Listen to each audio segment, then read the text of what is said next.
आज त्यांच्या तोंडचा घास जर ही काँग्रेसचे नेते राहुल गांधी हिसकून घेत असतील तर त्या राहुल गांधीची जीभ छाटणाऱ्याला मी 11 लाखाचं बक्षीस देईन। बाबासाहेबांनी दिलेलं आरक्षण खतम करण्याची प्लॅनिंग, खतम करण्याची योजना ही आता त्या अमेरिकेत जाऊन त्या ठिकाणी त्यांनी सुरू केलेली आहे। आपल्यासोबत संजय गायकवाड शिवसेना विधायक आहेत, त्यांची पण चर्चा करणार आहोत। आता सध्या राहुल गांधीचा मुद्दा आरक्षण मुद्दा गाजत आहे, त्यांनी उल्लेख केला की आरक्षण रद्द करण्यात यावं, काय म्हणाल? अमेरिकेमध्ये जाऊन राहुल गांधींनी आपल्या देशातलं मागासवर्गीयांचं, आदिवासींचं, ओबीसीचं आणि सर्व घटकांचं आरक्षण आम्ही खतम करणार आहोत, अशा प्रकारची आमची प्लॅनिंग सुरू आहे, अशा प्रकारचं विधान अमेरिकेमध्ये केलं। त्यामुळे काँग्रेसचा खरा चेहरा समोर आला, त्यांच्या पोटातली मळमळ ही बाहेर आली, जे पोटामध्ये ते होटावर त्या ठिकाणी आलं। याचा अर्थ बाबासाहेबांनी दिलेलं संविधान खतम करण्याची त्यांची योजना सुरू झालेली आहे। लोकसभा निवडणुकीमध्ये संविधान हातामध्ये घेऊन संविधान धोक्यात आहे, संविधान धोक्यात आहे असं करून एका समाजाला दिशाभूल करण्याचं काम त्या ठिकाणी केलं। निगेटिव्ह तयार करायचा प्रयत्न केला आणि आता स्वतःच संविधान खतम करण्याची तयारी त्यांची सुरू झालेली आहे। ते कट कारस्थान अमेरिकेमध्ये जाऊन ते सुरू करतात आहे।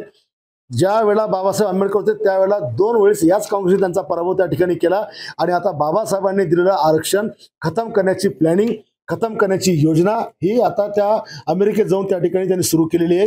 राज्यामध्ये एकीकडे ओबीसी समाज आरक्षण टिकवण्याकरता लढतो, मराठा समाज आरक्षण मागण्याकरता लढतो, धनगर समाज आरक्षण मागण्याकरता लढतो।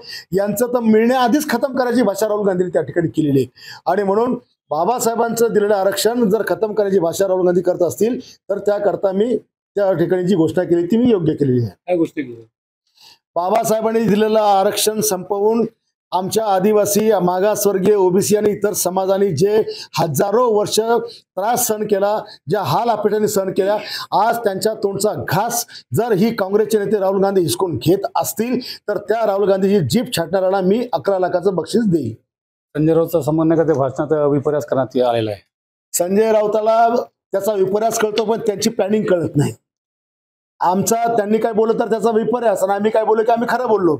आज खुलेआम त्या ठिकाणी जाहीरपणे सांगतात की आम्हाला हे देशातलं संविधान खतम करायचंय, आम्हाला संविधान ठेवायचं नाही, हे एवढं खुलेआम बोलता म्हणजे तुम्ही ज्या समाजाने तुम्हाला 70 वर्ष मतदान केलं त्या समाजाला उद्ध्वस्त करण्याची प्लॅनिंग आपण या ठिकाणी करत आहात।